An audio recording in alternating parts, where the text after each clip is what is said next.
Hello friends, I hope आप सब ठीक होंगे। आज फिर हम एक न्यू वीडियो के साथ में आज हम बताने वाला हूं मैं आपको कि एग्जाम में हमें किस तरीके से लिखना चाहिए अपनी कॉपी के अंदर। कल मेरा एक बहुत छोटी क्लिप मैंने आपको दी थी। उस क्लिप में मैंने आपसे पूछा था कि आप अपनी राय रखिएगा किस तरीके से हमें एग्जाम में लिखना चाहिए। जो पूछा गया है वही लिखिए और वही का मतलब है ना उससे कम ना उससे ज्यादा। First impression is last impression. किस तरीके से नहीं लिखना चाहिए एग्जाम में कॉपी किस तरीके से हमें करनी चाहिए, ठीक है। वो मैंने आपको पूछा था आपसे कि आप अपनी राय रखिएगा, पर उसमें किसी का कमेंट नहीं आया। वायदा में जो बच्चे मेरे पास कोचिंग लेते हैं, मेरे पास 9th क्लास के भी, 6th क्लास के भी, 10th क्लास के बच्चे आते हैं, इंटर क्लास के भी बच्चे आते हैं, थोड़े बहुत एग्जाम की तैयारी जो कंपटीशन तैयारी करते हैं वही मेरे पास बच्चे आते हैं। उन सबसे भी मैंने पूछा, उन सबने भी मुझे एक राय दी और अलग से मैं आपको अपना भी एक्सपीरियंस और जो मैंने अलग मेरी कुछ टीचरों से बात हुई है जो बोर्ड में कॉपियां चेक करते हैं। अंकुर बिश्नोई सर हैं जिनसे मैंने पूछा है, जो हमारे उत्तराखंड बोर्ड की कॉपियां चेक करते हैं, और शिव कुमार यादव सर हैं, पंकज सर हैं, कई टीचर हैं, और बिष्ट जी हैं, एक दीवान जी हैं। इन सबसे मैंने पूछा है कि हमें एग्जाम में किस तरीके से कॉपी को लिखना चाहिए जिससे कि टीचर को अच्छा लगे, हमें ज्यादा नंबर दे सके। मैं आपको एक मेथड बताने वाला हूँ, तरीका बताने वाला हूँ किस तरीके से हमें एग्जाम के अंदर कॉपी को लिखना है, ठीक है। बहुत ध्यान से सुनिएगा। बोर्ड एग्जाम वाले बच्चे मेरी जिनका होम एग्जाम होता है, होम एग्जाम मतलब जिनके स्कूल में एग्जाम हो गए, स्कूल में ही कॉपियां चेक होती हैं, उनके लिए इतना इंपॉर्टेंट नहीं होता। वहां बेस क्या है, टीचर समझ जाता है बच्चे को, वो जानते हैं बच्चे को कौन बच्चा किस तरीके से कर रहा है, उन्हें पता है किस बच्चे को क्या आता है। लेकिन हमारा जो बोर्ड में बैठा हुआ टीचर है उसे नहीं पता कि हमें कैसे करना है। उसे नहीं पता भाई परमजीत कौन है, उसे नहीं पता कैलाश कौन है, उसे नहीं पता मोहित कौन है, उसे कुछ नहीं पता। तो उस चीज को सबको हमने समझाना है टीचर को कि सर आपने हमारी कॉपी को किस तरीके से चेक करना है, लेकिन उसके लिए आपको टीचर के तरीके से चलना पड़ेगा। वो चीज मैं आपको बताने वाला हूं, ठीक है। देखिएगा, बोर्ड एग्जाम वाले बच्चे बहुत ध्यान से मेरी बातों को समझे। मैं नंबर टू नंबर आपको बताऊंगा किस तरीके से कॉपी को हमने लिखना है, ठीक है। ये कॉपी का साइज मिलता है हमें, ये कॉपी है, ठीक है। ये हमारा साइज है कॉपी का। पहले पेज पे आपको अपना नाम, रोल नंबर, पता, जो भी आपके एडमिट कार्ड में होगा, जो भी आपका एंट्री कार्ड होगा, उस कार्ड के अंदर वो सारा कुछ लिखा होगा जिससे आप एंट्री करोगे स्कूल के अंदर। आपको एक बोर्ड एग्जाम से पहले एक एंट्री कार्ड मिलेगा, उस एंट्री कार्ड के ऊपर आपकी सारी डिटेल फिल होती है। वो सारी डिटेल आपने जो जो ये फॉर्म मांगेगा यहां फिल करना है, ठीक हो गया। अगला पॉइंट चलिएगा, कभी भी क्वेश्चन को देखो, दो तरह के बच्चे हैं, समझिएगा, दो तरह के बच्चे हैं, मैं आपको समझाने के लिए बोलता हूं कि एक ने क्वेश्चन लिखा 1 4 6 3, एक बच्चे ने ये लिखा, ठीक है, इसे हम नाम दे देते हैं मोहित, ठीक। मोहित ने इस तरीके से कॉपी की, पहला question, 4 question, 6 question, 3 question, 5 question, इस तरीके से क्वेश्चन उसने अटेम्प्ट किए, ठीक है। आगे समझिएगा, यह हमारा दूसरा बच्चा है गौतम, उसने कॉपी को लिखा है 1 2 3 4 5। देखो इसने 1 2 3 4 5, इसने क्या लिखा है, एक सीरीज से नंबर किए हैं। पहले पहला क्वेश्चन किया, फिर दूसरा क्वेश्चन किया, फिर तीसरा, फिर चौथा, फिर पांचवा। आप खुद बताइएगा, खुद समझिएगा चीज को, टीचर को कौन सी कॉपी ज्यादा अच्छी लगेगी, जिसमें एक तरीके से लिखा हुआ है वो अच्छा लगेगा, कि जिसमें 1 4 6 3 5 लिखा हुआ है वो अच्छा लगेगा। पहली चीज तो टीचर को इस कॉपी को देखते ही पता लगेगा कि इस बच्चे को क्वेश्चन नहीं आते हैं, क्योंकि इसने तुक्के लगाया क्वेश्चन में, पहले पहला किया, फिर चौथा किया, फिर 6 किया, फिर 3 किया। अब अगर इसे क्वेश्चन आते होते तो 1 करता, 2 करता, फिर 3 करता ना। 3 ये बाद में क्यों कर रहा है, नहीं आते इसे क्वेश्चन, इसका मतलब इसने सब तुक्के बढ़ा दिए। ये चीज टीचर समझ जाएगा आपकी ये कॉपी देखकर, ठीक है। और उसके बाद नंबर आता है इस कॉपी का, जो हमारा बच्चा है गौतम, ठीक है। इस कॉपी को करने के लिए पहले इन्होंने 1 किया, 2 किया, 3 किया, 4 किया, 5 किया, लेकिन टीचर समझेगा कि बच्चे को कुछ ना कुछ आता है, उसने अपने माइंड से लिखा है।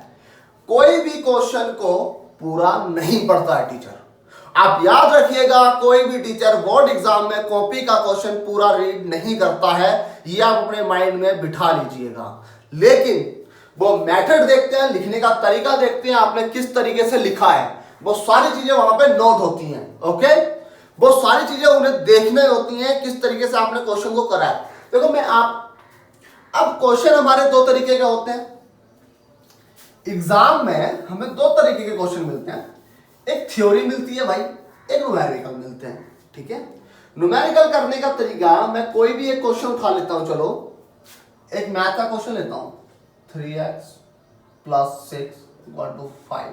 ये एक छोटा सा एग्जांपल ले लिया मैंने एक मैथ का, ठीक है, न्यूमेरिकल का। तो मैं इसे कैसे करूंगा, 3x = 5 - 6 प्लस का इधर गया 6, तो 3x = -1, तो x = -1/3। अब ये लिखने का तरीका देखते हैं, वो न्यूमेरिकल में क्या देखेंगे, लिखने का तरीका, राइट राइट राइट, ये होता है उनका चेक करने का तरीका। ठीक है, अगर इसी क्वेश्चन को मैं उल्टा पुल्टा तरीके से कर देता, तुक्के में भिड़ा देता, मुझे पता ही नहीं था क्या होना था क्या नहीं, तो भाई वहां नंबर नहीं मिलते। टीचर क्या देखता है, टीचर हमेशा देखता है कि बच्चे ने किस तरीके से क्वेश्चन को अटेंड किया है। ठीक है, ये सारी चीजें आपको मैं इसलिए बता रहा हूं क्योंकि आपका भी एग्जाम आने वाला है मेरे भाई, और पढ़ाई करते रहिएगा, टाइम ज्यादा नहीं है। दूसरी चीज, न्यूमेरिकल समझे, थ्योरी में, और क्वेश्चन नंबर डालने का तरीका समझिएगा। जैसे मान लो मुझे अभी करना है 4 क्वेश्चन, तो मैं क्या लिखूंगा, हिंदी मीडियम वाले लिखेंगे उत्तर 4, अपनी लाइन में लिखेंगे बीच लाइन में। ठीक है, बीच पेज की लाइन में ऐसे उत्तर 4 लिखकर यहां से आंसर शुरू करेंगे।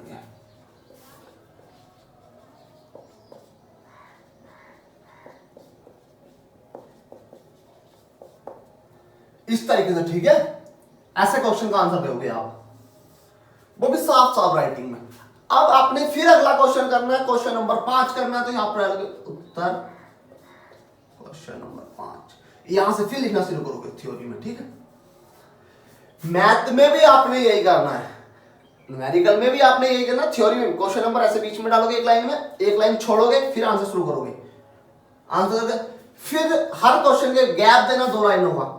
जो आपका पेज होगा, अगर आप अगला क्वेश्चन नोट कर रहे हो तो यहाँ पे 2 लाइनों का गैप देना, फिर अगला क्वेश्चन नोट करना। ठीक है, फिर ये क्वेश्चन लिखकर एक लाइन छोड़ना, फिर उसके बाद आंसर लिखना शुरू करना अपना। ठीक है, ये तरीका होता है एग्जाम करने का, बहुत इजीली तरीके से मैं आपको समझा रहा हूं, क्योंकि आप मेरे हो, मैं आपका हूं, आप मेरे से जुड़े हो, किसी उम्मीद के साथ जुड़े हो, वो उम्मीद में आपकी जगाता रहूं और वो उम्मीद पे आपकी खरा उतरूंगा किस तरीके से, अगर मैं आपको अच्छे तरीके से, सही तरीके से गाइड करूंगा तब, है ना। सही बोल रहा हूं ना, बिल्कुल सही बोल रहा हूं ना, बताओ। हाँ, सही बोल रहा हूं। ये तरीका होता है हमारा एग्जाम में कॉपी करने का। हमने ये वाला मेथड यूज करना है, ये वाला मेथड यूज करना है, ये मेथड यूज नहीं करना है। ये बिल्कुल रॉन्ग मेथड है, बिल्कुल गलत तरीका है। इस तरीके से कॉपी अगर आप करोगे तो नंबर बहुत कम आने के चांसेस होते हैं, लेकिन ये तरीका बहुत ही महत्वपूर्ण तरीका है, बहुत अच्छा तरीका है। इस तरीके से लिखना चाहिए।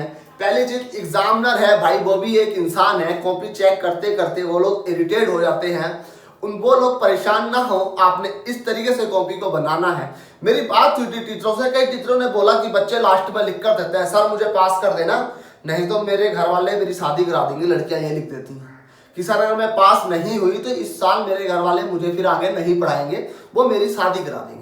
लड़के लिखते हैं सर मुझे पास करा देना, नहीं तो मेरे घर वाले मुझे डांटेंगे, मारेंगे, मैं मर जाऊंगा, ये वो। ये चीजें आपने, ऐसी हरकतें कृपया कर कॉपी के अंदर नहीं करनी है, क्योंकि जो चेक कर रहा है वो भी एक इंसान है, वो इरिटेट होता है। आप ये कोशिश करो ना, आप उसे वो चीज बना कर दो वो जो मांग रहा है यार, वो चीज आप वहां रखो ना जो उसे जरूरत है। फालतू आंसर लिख देते हैं बच्चे, कई बच्चे बकचोदी के चक्कर में आंसर का ऐसी तैसी मार देते हैं, जो बिल्कुल ही बकचोदी काट देते हैं यार। वहां पे करके क्या आते हैं भाई, क्या बोलते हैं उसे, हाँ गाने लिख कर आ जाते हैं, बिल्कुल गाने लिख देते हैं फिल्मों के। यार आप गाने याद करने में इतनी मेहनत कर सकते हो, पर क्वेश्चन लिख के आंसर याद नहीं हो रहे आपको, है ना। सामने वाला चूतिया है, वो गाना चेक करेगा आपका, चूतिया थोड़ी बैठा है मेरे भाई वो।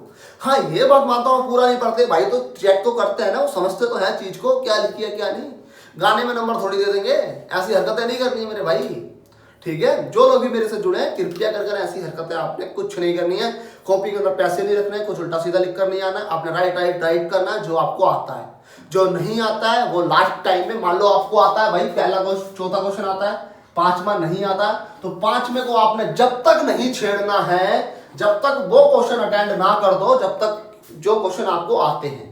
कोशिश करिएगा पहले सिर्फ वो क्वेश्चन करिएगा जो आपको आते हैं। ये लास्ट टाइम में अगर टाइम बचा ना आने वाले क्वेश्चन तब कर सकते हो, ठीक है। नहीं तो कोशिश करिएगा पहला क्वेश्चन, दूसरा, तीसरा, कुछ ना कुछ अटेंड करो हर क्वेश्चन में। क्वेश्चन से रिलेटिव कुछ ना कुछ रखो, मेरा कहने का मतलब ये है। ये वाला तरीका बहुत अच्छा तरीका है। आपको कोई फेल नहीं करा सकता। अच्छे नंबर आएंगे तो बच्चे कहते हैं ना फेल का तो मतलब नहीं होता यार, ये वाला तरीका फॉलो तो करो एक बार आप। भाई वहां इंसान बैठा है, अगर वो पहला देखेगा, फिर तीसरा, 5वां देखेगा क्वेश्चन का आंसर, तो भाई इरिटेट नहीं होगा आपकी कॉपी देखकर? वो खुद ही नंबर काट देगा, उसे पता लगेगा साला पागल है बच्चा, कुछ नहीं आता इसे। इसलिए कह रहा हूं भाई आपने मेथड अपना आराम से करना है, कूल डाउन होकर करना है, ये वाला, ठीक है। कोई भी दिक्कत आती है आपको, अभी आपके पास टाइम ज्यादा नहीं है, सिलेबस खींचो अपना, जो अभी बचा हुआ है रिवीजन टाइम में रिवीजन करिएगा। लेकिन अभी भी आपको अगर किसी भी चीज में डाउट लगता है आप मुझे मैसेज कर सकते हैं, मेरे व्हाट्सएप नंबर पर आ सकते हैं। व्हाट्सएप नंबर होगा मेरा 7088969037। ओके, आई होप आपको ये वीडियो समझ आया होगा एंड पसंद भी आया होगा। वीडियो पसंद आया तो वीडियो को लाइक करिएगा एंड जो भी हमारे न्यू स्टूडेंट्स या न्यू मेरे भाई या बहन आए हैं इस चैनल पर, वो चैनल को सब्सक्राइब करिएगा। आपकी हर प्रॉब्लम में आपके साथ खड़ा हूं, हर परेशानी में मैं कंधे से कंधा मिलाकर आपके साथ खड़ा हूं। आपके उस टाइम तक मैं आपके साथ खड़ा हूं जिस टाइम तक आपने स्कूल के ग्राउंड में पहुंचना होगा। उस टाइम तक आप अगर मेरे से बात करना चाहो, कोई भी प्रॉब्लम अगर आप मेरे पास लेकर आते हो, मैं उस टाइम तक आपके साथ खड़ा हूं। ओके, चलिए मिलते हैं नेक्स्ट वीडियो में। हमारे इस चैनल पर आपको 10th क्लास वगैरह वगैरह सबके सिलेबस भी चल रहे हैं, मैथ का सिलेबस चल रहा है हमारे यहाँ पे, साइंस का सिलेबस भी हम जल्दी ही शुरू करने वाले हैं। टीचर की कमी है, अब अकेला क्या क्या कराऊं, टीचर दे दो कोई आप मुझे, ठीक है। चलो।